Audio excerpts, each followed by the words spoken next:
Welcome back. You're watching our earnings special show, Quarter Se Quarter Tak, and we are talking about the overall earnings scenario. The biggest sector, of course, is the banking sector.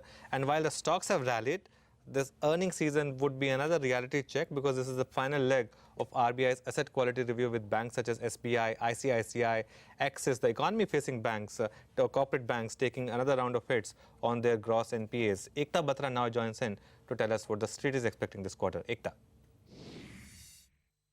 With State Bank of India, where the profit for this quarter is also likely to decline over 35%. Slippages likely to remain elevated as they were in Q4. Remember, Q3 FY16 slippages from AQR itself was 15,000 odd crores. Bank of Baroda, Q3 FY16, the loss was over 3,300 crores. The management did say that they recognize most of the AQR stress, but for this quarter also, the profit is likely to decline over 40% according to analysts. And however, stability of gross NPLs will be closely watched. It was at around 9.6% last quarter. For the private banks, ICICI Bank, profit likely to be up around 3 to 4% similar to last quarter, but the asset quality is expected to be as stressed or similar to what it was in Q3. So the total stressed formation last quarter was 9,250 odd crores in terms of total assets. For this quarter, the incremental slippage is expected to be to the tune of 5 to 6,000 crores.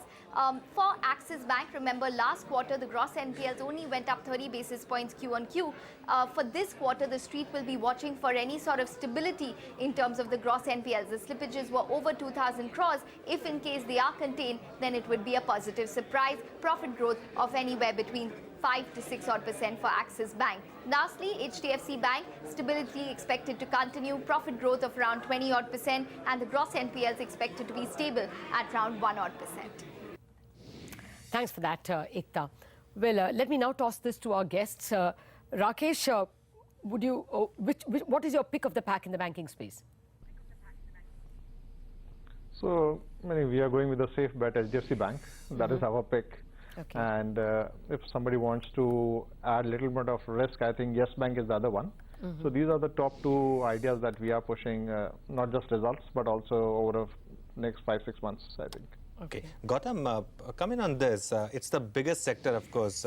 We have seen a big rally from the recent lows, that is, for the likes of ICICI Bank. Of course, IndusInd Bank has been a different story altogether. That's at a new lifetime high.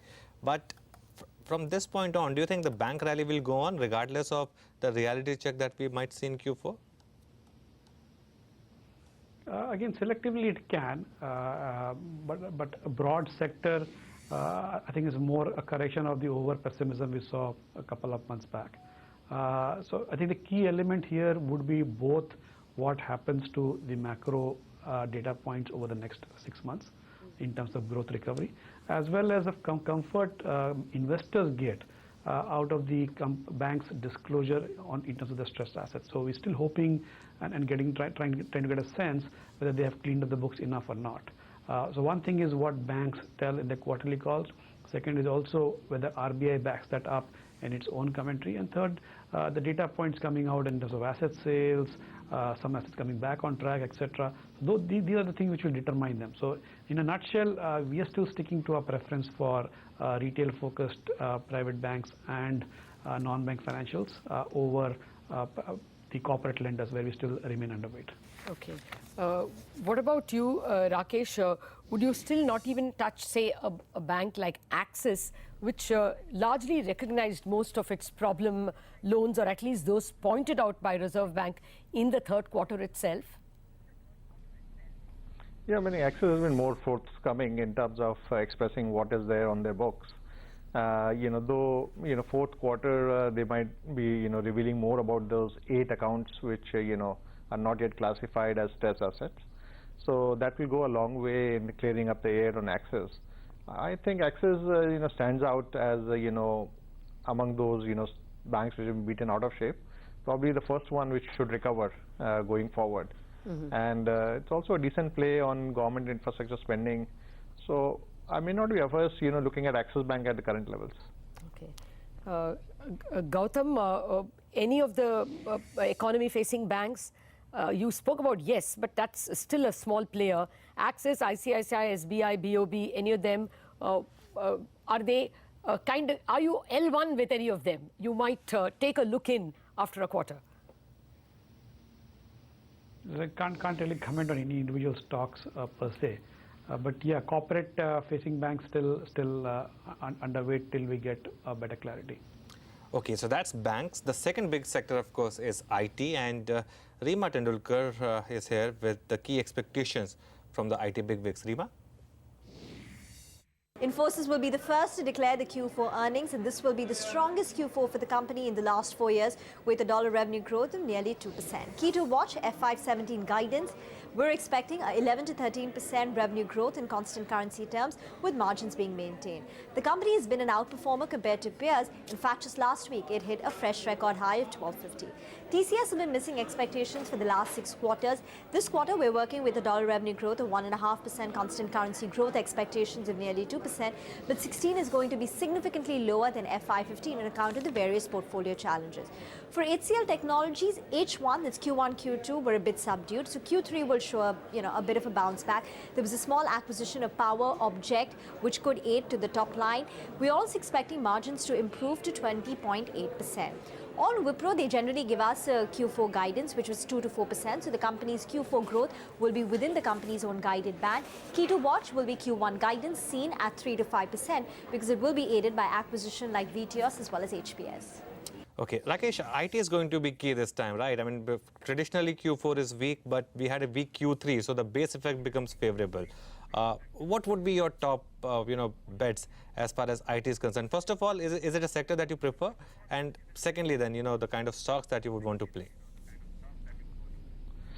So I think IT has been, one dog of a sector, despite, having reasonable amount of growth coming through.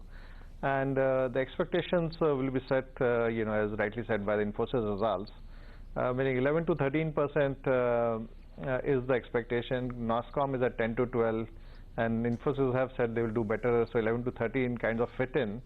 They can even increase that range to 10 to 14, who knows. But, I would tend to think that Mr. Sikka will be more optimistic, and that should really, set the recovery process in the IT space. We like, all the top three, basically Infosys,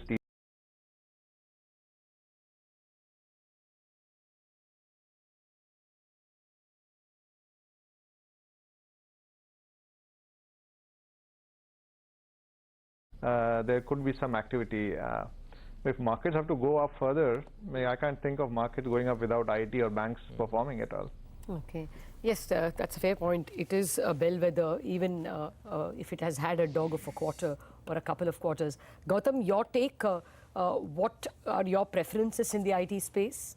Mid caps, large caps? So we still remain underweight IT from a portfolio perspective, and there's not a single buy-rated stock among the Indian IT services companies, given our concerns on the shift to digital and how it will hurt their growth prospects. And in that context, we still don't think valuations are necessarily attractive here, despite the last couple of quarters of weak performance. This quarter, I say headline numbers should be better than what we have seen in last few quarters. Primarily, again, you have to remember that this quarter is a leap year.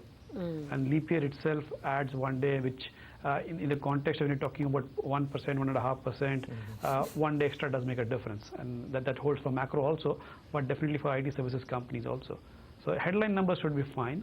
Guidance will be critical in terms of the stock performance. Okay, so that's two different views. We have Rakesh saying that IT has to be one of the leaders of the market going forward, and we have Gautam saying that he would not want any IT stock at this point in time, large cap or mid cap. But then opposing views make up the market. Let's move on then. While consumer demand is yet to pick up meaningfully, we can expect Q4 to see signs of recovery through earnings from India's FMCG giants. Agam, tell us, what can we expect from FMCG? So right at the top, we have ITC, and it's been a tough year for ITC's cigarette volumes particularly. However, we're expecting a little bit of a moderation in declines for this particular quarter, given the low base effect, and we're expecting about a 2 to 3% decline on a year-on-year basis when it comes to cigarette volumes. On the other hand, when it comes to the FMCG segment, we're expecting about a 7 to 9% growth on a year-on-year basis. Moving on to Hindustan Unilever, the all-important top-line growth figure is expected to come around 3 to 5%. Similarly, when it comes to volumes as well, we're expecting about a 3 3 to 6% increase on a year-on-year basis. We will be keeping an eye on the personal product segment, particularly because of its 50% contribution to EBIT. We're expecting about a 7% growth on a year-on-year basis. Moving on to Asian Paints, the decorative segment is where we're expecting about a 9 to 10% growth in the volumes. And while we can expect a little bit of more pickup in the premium segment, the economic segment is expected to continue to do well. And when it comes to Titan, finally, we're expecting about a good 20 to 24% growth on a year-on-year basis, building on the strength that we've seen in the third quarter. And watches segment, on the other hand, can remain a little bit subdued, but we will be keeping an eye on the improvement in footfalls and update on store expansions as far as Titan goes. Okay, thanks for that, Agam. We are not touching consumption by way of autos. We will have Sonia with us in just a bit, but only looking at staples. Where do you stand, Gautam? Staples are normally seen as a late cycle stocks, stocks that come in the later recovery cycle. Are you touching them at all now? So we are neutral from a portfolio perspective. There are individual stock-specific opportunities, but sectorally we are neutral. The sector or the main stocks there have not done badly even over the last few quarters in terms of earnings, because that's the nature of the business. You see less volatility there. And that should continue in this quarter because they continue to benefit from lower input prices in terms of margins. And again, for these companies, the recent commentary around monsoons is raising some hopes for the next year. And that's where the management commentary around the quarterly results will be critically tracked. Okay, that's interesting. Rakesh, really, I mean, puzzled by this conviction sell of yours, United Spirits. It's already been the dog of a stock, has fallen some 40–42%. What explains this conviction sell, and any buy ideas as well in FMCG ahead of earnings? Well, you must have heard about Tamil Nadu. Both the opposition parties want to ban liquor, and government has done everything to stop smoking. What can I say? And then there's Patanjali to worry about. So we will remain away from this sector for some time, at least till the time we have more clarity. No, that's true of probably the sin stocks, Rakesh. But would you look through, to take forward Gautam's point, would you look through the bad numbers in the fourth quarter or the mediocre numbers in the fourth quarter in anticipation that rural growth will mean a better FY17 for any of them? Would you buy them in their distress hour? But see, I would tend to think they have, better opportunities to play the rural theme. Today we saw, what Mahindra & Mahindra has done, 7% up. So, we would rather play, stories which are more specific to rural and avoid FMCG for the moment. Valuations are becoming moderate, but, not attractive enough. Okay. Yeah. Okay, Gautam, anything like Marico maybe, which has hit a new lifetime high and has been a strong stock? Can't comment on individual stocks, sorry for that. All right. Well, looks like auto is going to be a flavor. Rakesh even mentioned that he would rather play the rural theme through M&M. So that's exactly what we're going to discuss after this break. We will have Sonia join in to discuss autos. We will also be joined by Varinder, who will be giving us expectations from the oil and gas space. Ekta, of course, to tell us more about the pharma space. We are back in a minute.